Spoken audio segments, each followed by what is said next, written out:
Hello everyone, I'm Tracy Matisek and I'm talking with Andy Cunningham, a branding and marketing entrepreneur who has been instrumental in positioning a range of new technologies throughout her career. Think of game-changing brands like the Apple Macintosh and Pixar, to name just a couple of the highly successful enterprises that she has helped to launch. Andy is an expert when it comes to creating and executing branding communication strategy, but she says the foundation to success is positioning, and she writes about it in her new book, Get to AHA, Discover Your Positioning DNA and Dominate Your Competition. Andy, welcome to Skillsoft Off the Shelf. Thank you, Tracy. It's great to be here. Let's start with the title, Get to AHA. What does that mean? What's the AHA that we're looking for? The AHA is what you feel as a person when you have discovered something or come to an epiphany that you didn't know before. And it is the opposite of what I call the ta-da, which is what happens when someone presents you with something that they have come up with. They go ta-da, but you don't have that AHA. And it's really important to have the AHA if you're thinking about who you are as a company and how you want to take that to market. The AHA for me was just the idea of positioning itself, Andy, and you talk about how positioning is different from branding. They're not the same thing. Right. What's the difference? Well, I believe that companies are a lot like people, and that's where the whole DNA model came from. And like people, not only do they have DNA, but they have a rational side and they have an emotional side.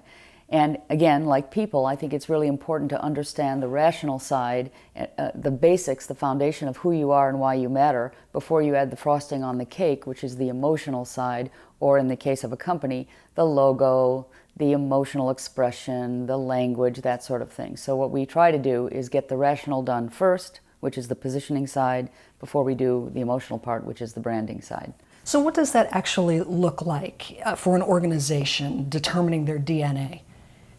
So we have an exercise in the book, which I highly recommend for people to go through to figure out which DNA they are. But I posit that there are three kinds of companies. So lucky for companies, there's the DNA in a corporation is a whole lot simpler than it is in a human. So there's only three kinds of companies. There are product-oriented companies, and I call them mechanics. There are customer-oriented companies, and I call them mothers. And there are concept-oriented companies, and I call them missionaries. So we've got mechanics, mothers, and missionaries. And the interesting thing about these three kinds of companies is they do everything differently. A product company measures success differently from a concept company. A customer-oriented company hires different kinds of people and structures itself differently. They talk about different things in meetings. They behave very differently. So really at the core, they actually are quite different. And if you know which one you are, A, you can align your executive management team against your own DNA, and B, you can also go to market authentically. Just again, like a human, we like to express ourselves as a reflection of who we actually are, the substance of who we are. And that's an important thing with companies, just like it is with people. Can you give us a few examples of a company that would be a mechanic versus a mother and so forth? Right. So I live very much in the tech world, so most of my examples are going to be technology-oriented, but they're household names. So companies like Oracle, Microsoft. Microsoft is a great example of a company that is a mechanic, very product-oriented. Whenever they make an announcement, it is always about a new feature. They buy companies that they just keep adding to their platform that create more features, and they're really about building the best possible product and taking it to the masses. It's really not about caring about their customers. So they measure success with market domination in mind from a product perspective.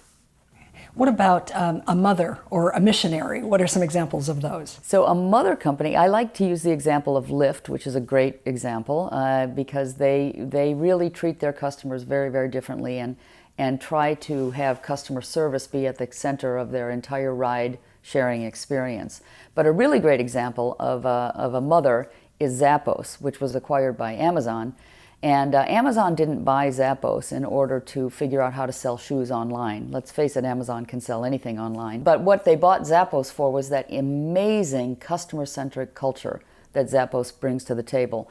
Tony Hsieh, the CEO of Zappos, wrote a book called Delivering Happiness, and everything about that company is about the customer.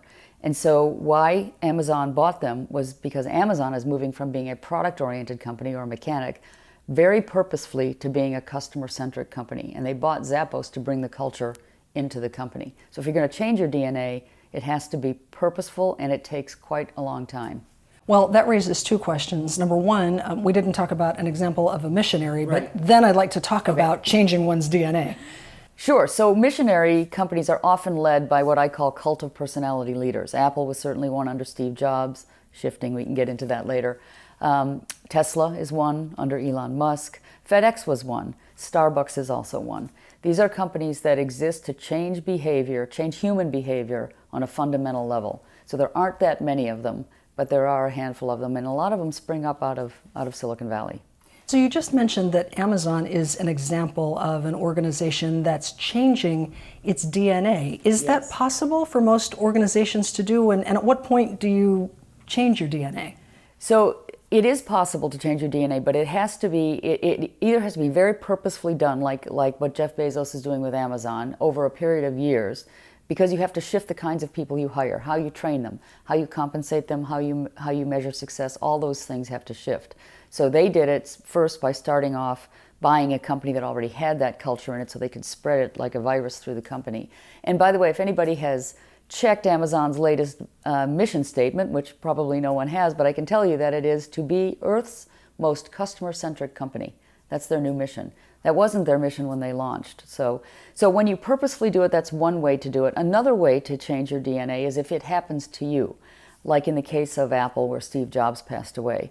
The cult of personality was no longer present, and the company was left in the hands of an amazing steward of the assets that they were given, and Tim Cook has done an amazing job of making that company incredibly valuable, but he's not a missionary.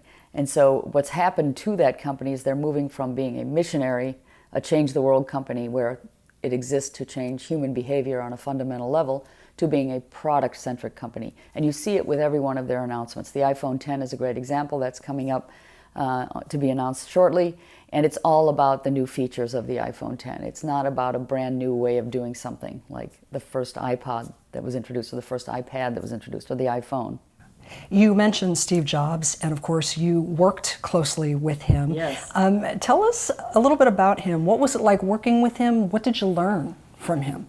Steve was, first of all, I want to say it was an honor and a privilege to work with Steve, and although incredibly challenging, it was a 24/7, 365 type of job. He was very, very demanding and very impatient. But what I learned from him was really marketing. A lot of people don't think about Steve as a marketing person, but he was an amazing marketer. He could see what the market was going to want before the market wanted it, and then he was able to build it. And then once he built it and put it out in the market, he was able to create interest for it. And those are amazing marketing skills. So I'm thinking about, as we get back to the idea of positioning, it sounds like it's something that requires a lot of introspection as a group, right? To figure out who are we, why do we exist? So who should engage in that introspection? Is it the marketing department, or does it extend beyond that? That's a great question. I really believe that it has to be the entire executive team. And in fact, if you can pepper that team with some of the influential people around the company that may not be C-suite members, that's a really great thing to do. It's about a team effort. It's about aligning a whole company against who they are at their core. And the bottom line of the whole positioning exercise is to answer the two most important questions in business, which you alluded to a minute ago. Who are you as a company? Why do you matter? If you can answer those questions, then you have pulled out your superpower and you have articulated your differentiation, and that's what you can go to market with. What happens when companies either don't do that exercise and don't know what their DNA is, or maybe get it wrong? What happens then? So that's an interesting problem for a company, because there are those two reasons. They may not know or they get it wrong, but there's a third reason, and that's that they're trying to put forth an image of something they actually aren't. So there's a famous communications company out there in the market today that has spent millions of dollars on advertising trying to convince the consumer, that they are basically very customer-centric, and they come from a background and a history of being exactly the opposite of being customer-centric. And so they're spending a lot of money talking to the world, but they haven't spent any time changing the DNA of becoming more customer-centric. So this very same company, even after millions of dollars of advertising telling people how customer-centric they are, unfortunately is still putting out very bad customer experiences for their consumers. And on the flip side of that, what's an example of an organization that really has a good handle on their DNA? Microsoft is a company that sort of lost its way for a few years under the last leadership team, and with the new CEO, Satya Nadella, he has completely revamped the company using the same DNA that the company has. So he's dug down into the company's roots. He discovered this is a great product company and we're going to go forward making better products for our customers, and that's how we're going to win. And he's doing it. So how would you advise an organization that finds itself in that position? I think it's really important for organizations to take a step back and get their team together and really look at who they are deep down inside. And then develop marketing campaigns, also HR campaigns, also finance campaigns, everything around the notion of what their actual DNA is, so that they can change the narrative based on who they are. You know, and one of the examples that I always say to people is, I really wish that I had been a 5'8", blonde, skinny person. And it just isn't who I am, right? So if I tried to dress that way or portray myself that way, you know, maybe try to become a ballerina or whatever, none of that would ever ring true, because it isn't who I am. And humans have this amazing radar for authenticity. It's amazing. You just sort of know if somebody's expressing who they are. And that doesn't stop with companies. People have that radar for companies that express themselves authentically. And if you're not expressing yourself authentically as a company, people don't like you. It's kind of human nature. What happens, Andy, when in one of these sort of introspective sessions, when an organization is determining what their DNA is it possible that they might come up with more than one answer? That is to say that some people think this is our DNA and other people think that's our DNA, and then what happens? Yes, and that is relatively common, especially for older companies that have been around a while and new people have come in and sort of shifted things around a little bit.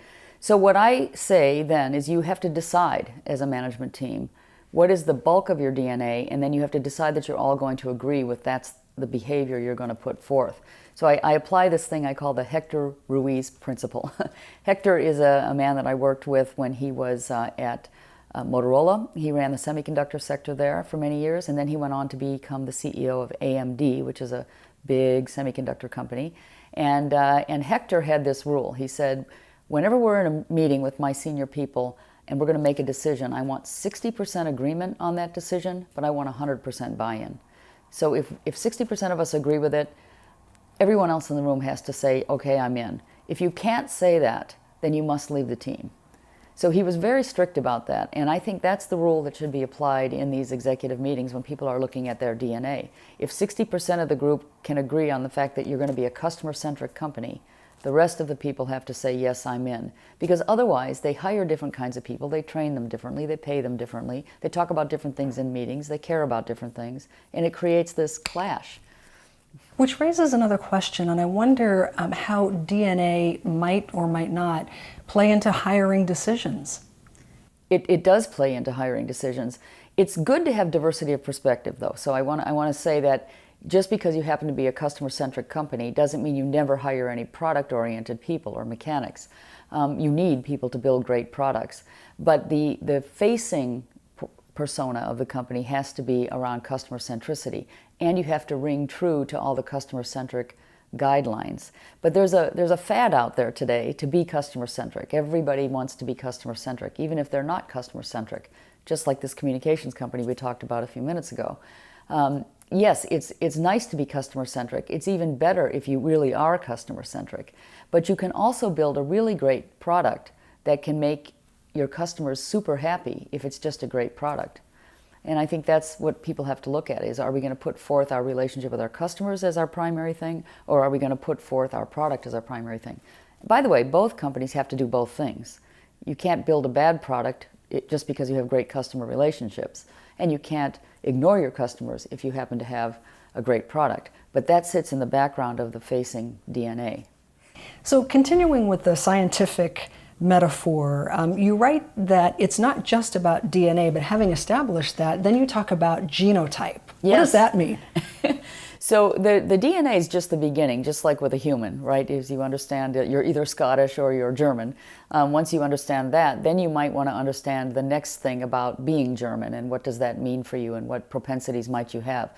Companies have the same thing. So underneath the three types of DNA, there are these things that I nicknamed genotypes, and there's two of them for each of the DNA types. So if you happen to be a mother, as I call you, or a customer-oriented company, you're two genotypes. In other words, the two ways that you can choose to position yourself in the market is either through customer segmentation or customer experience. And an example of a customer segment company is Forever 21. It's a retail store. It's obviously targeted at young people, mostly women, and that completely is all around a targeted customer base, just like Nike is. Nike is all about selling product to what they call the authentic athlete, which is anyone who wants to be athletic.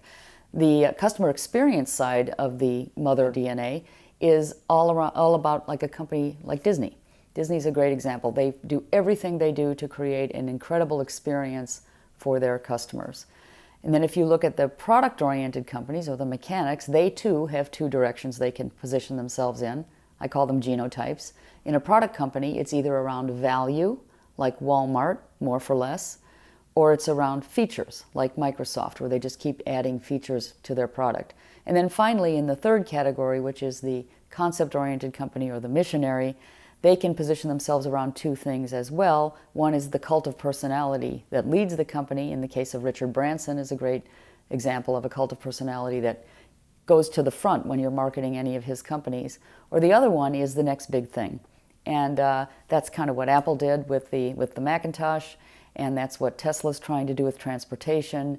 But some companies don't do it with the person, they do it with the product. There's a great example of a company here in Silicon Valley, a coffee company called Philz Coffee, and Philz is also a concept company. They're trying very, very hard to change the behavior of coffee drinkers, one cup at a time, as they like to say. It's an artisan pour-over coffee that is absolutely spectacular, and it's very ingrained here in Silicon Valley. So if any of the learners that are paying attention to our program today, they will know, if they're from Silicon Valley, they will know about Philz Coffee because it has become a missionary in and of its own. So Andy, on a more tactical level too, having done the work of establishing what the DNA is, how does that then filter down to the marketing channels, the marketing campaigns, social media, that sort of thing? So it's, I wish that it was the only thing you had to do good positioning, but there's 5 other things you have to do, and I can get into those in a second. But again, just like with a human, everything that you say about your company, everything you write about it, everything you video about it, needs to be a reflection of what it is. So if you're a customer-centric company, you want to create language around customer centricity. If you're a missionary company, you want to create language and website materials and collateral around things, the next big thing, or changing the world in some sort of fundamental way. And the same is true with products. You're going to talk a lot more about products if you're a product company. So it comes through everything. It comes through in recruiting materials for hiring people, it comes through on your website. It needs to reflect who you are. You also write about messaging architecture and how that's done. Tell me a little bit more about that. Yes, so before you can actually write anything about a company, like everybody has to write website copy, right? Before you can actually do that, you have to have a series of messages that you're going to include in that website copy. I mean, you should have that. I guess some people don't, but you really should have it because you're trying to portray a certain image of a company. You're trying to get that authenticity of who you are out into the marketplace.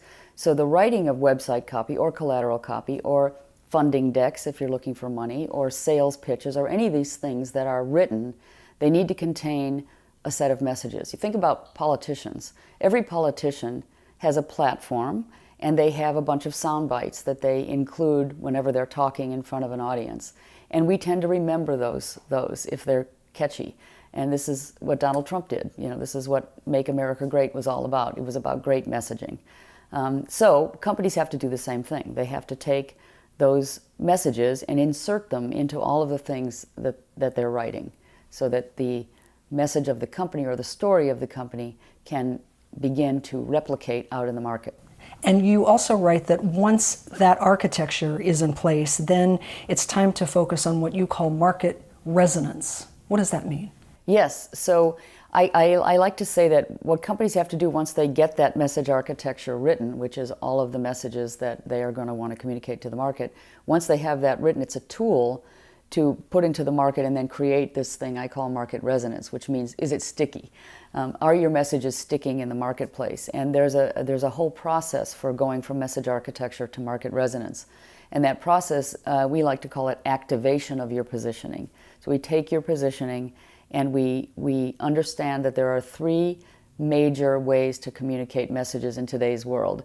And in the marketing world, we call those channels, and we call them owned channels, earned channels, and paid channels. And owned channels of communication are everything you own. It's your website, it's your social media, it's your podcast, your YouTube channel, all the stuff that you have complete control over. The earned channel is everything that you don't have control over, but you have influence over. It's like the press.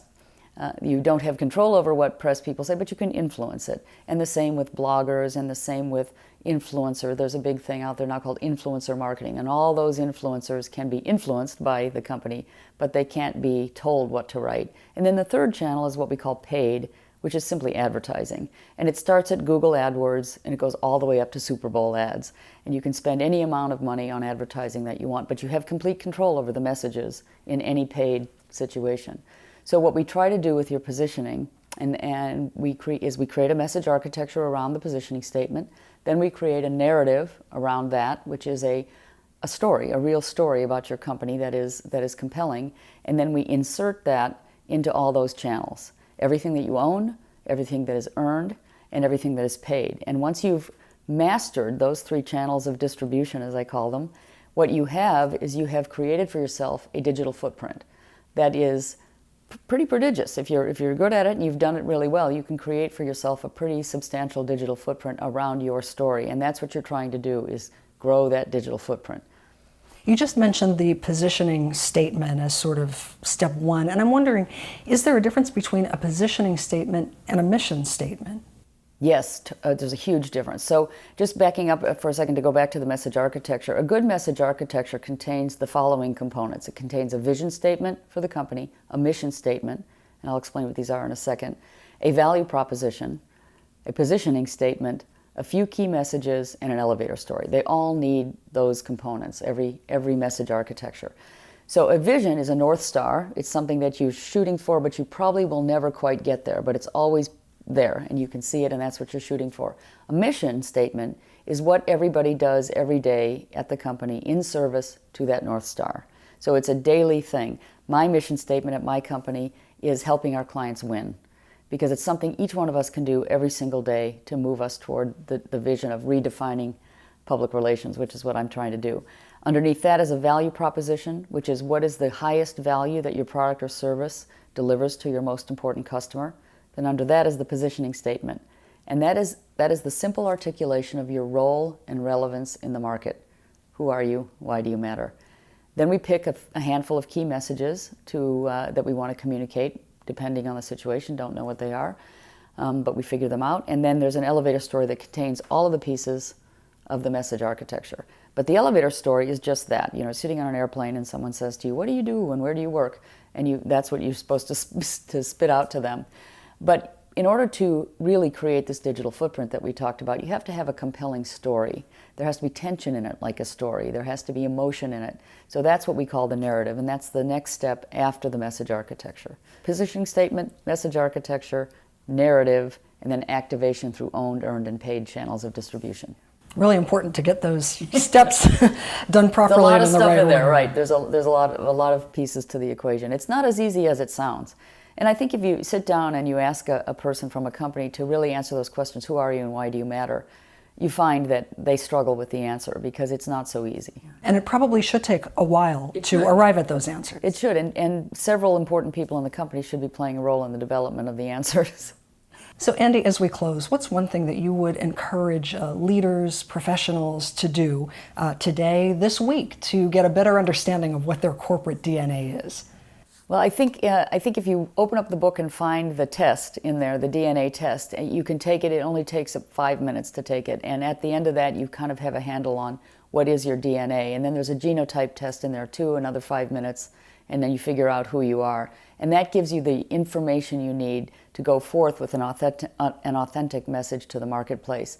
I like to say, know who you are so you can make something of it. Andy Cunningham, I want to thank you for being with us. You really have given us a completely different way to think about positioning and why it's so important. Thanks, Tracy. It was great to be here. It's an important book for you to check out. We would encourage you to add it to your Skillsoft playlist.